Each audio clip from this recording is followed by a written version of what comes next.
Thank you, Jared. It's a very fascinating presentation. Yeah, amazing tree.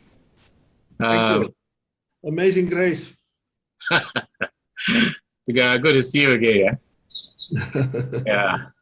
And I'd like to bring Mr. Aki back. I think the technical issue has been resolved.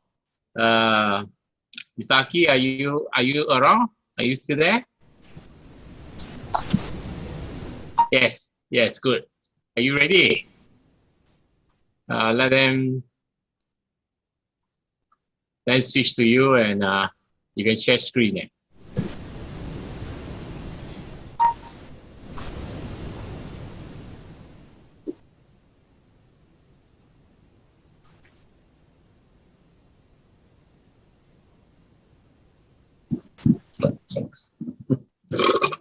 Okay. Okay, good. All yours, Aki. Okay. Yeah. Can you see my screen now? Yeah, great. Great. Okay, thank you. That was a relief. Yes. I apologize for the technical issue just back then. So today I would like to introduce a little bit of how we conduct a collective effort in Indonesia in ensuring green jobs and growth. When we talk about green jobs, as it was stated in my previous introduction, that I am the Secretary General for Junior Chamber International Indonesia. We are a leadership development organization. So we focus more on the human and the people and how to create leaders to ultimately serve in terms of business or inside the government to create the movement of ensuring green jobs and growth. As we all know, green jobs are the jobs and businesses that provide goods and give benefit to the environment, where the duties of the people working in this industry is that to be able to correlate their production process or business process in a more environmentally friendly or using fewer natural resource or maybe recycling it.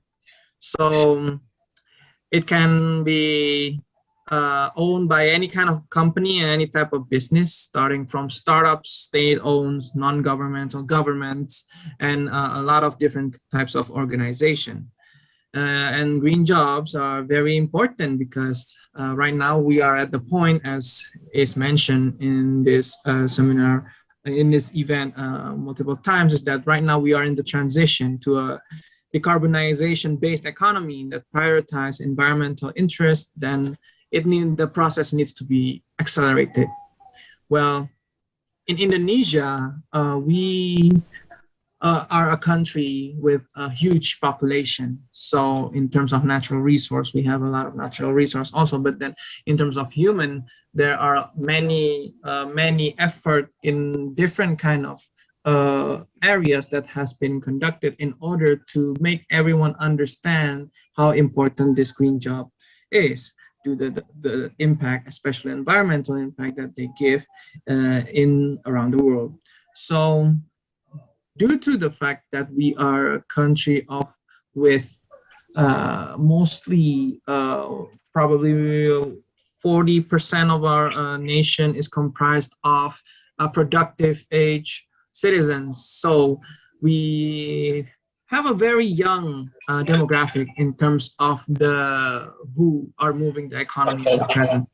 So how we propose to, or how we are conducting actually the efforts to promote green jobs in Indonesia, one of them I would like to introduce is that we need to promote inclusivity throughout generations. We need to make all demographics, all layer of the population, especially the young people who are going to be the future or next generation of the country or the world, to understand that environment and being able to work in the category of green job industry is very, very important. Like this is one brand that I take from, as an example, from West Java, Indonesia, called Lepas. This is a clothing brand, but they are focusing on using environmentally friendly cloth in their production of the clothes, and they also export their goods to Japan and a few other countries. But they also promote the of course, the name Lepas means letting go. They also promote their value of letting go and moving on and becoming more aware of the environment through the brand. So the way we communicate to the younger generation needs to be able to promote inclusivity and promote more awareness towards the environment.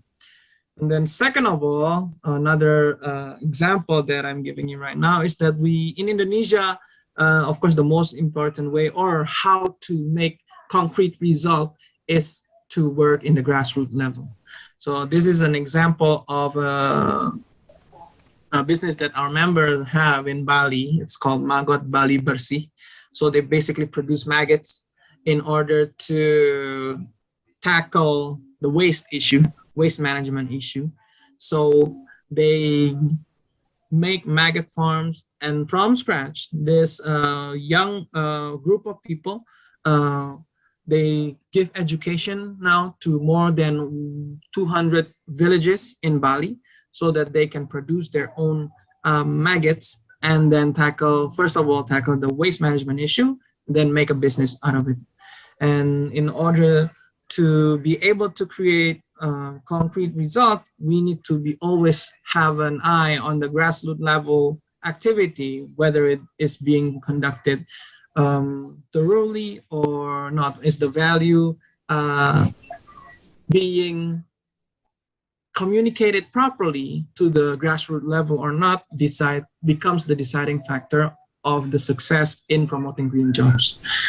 Second of all, the things that we do in Indonesia is create a movement of collective efforts. This is one of examples of our member activity. It's called the Jiwa Community Garden. It is located also in Bali. And what they do here is that they promote permaculture and also sustainable tourism from operating a set of land that they call the Green Oasis, in order to give education on how to tend their gardens and how to manage their land so that it can be fertile again. And in a different set of industry, in a totally different industry, we have a fishery. One of the business in our ecosystem also is focusing in aquaculture, in promoting mobile apps usage to automate the feeding process of fishes. And so that the farmers who usually work in a conventional way in how to tend their fish ponds can now use technology in order to accelerate the process of tending to the fish and ultimately create more results. And by doing all of this kind of efforts, we promote modernization, where what we are doing in order to contribute to the sustainable development goals and definitely ultimately promote green jobs needs to be understood by the younger generation, and why is it important and how to make it per se cool in terms of their eyes. And also, lastly, after all these steps has been done, we need to have a grassroots organized collective effort between the governments and the civil sector to make it more applicable. Therefore, hence the importance of this kind of forum today that we are having. So mutual understanding and synergy between policymakers and grassroots stakeholders to provide collective awareness to promote real actions is the concept or the topic that I would like to bring up today. That's all from me, and thank you very much, Dr. Michael and Peace, for the opportunity, and I hope it can be of help. Thank you so much.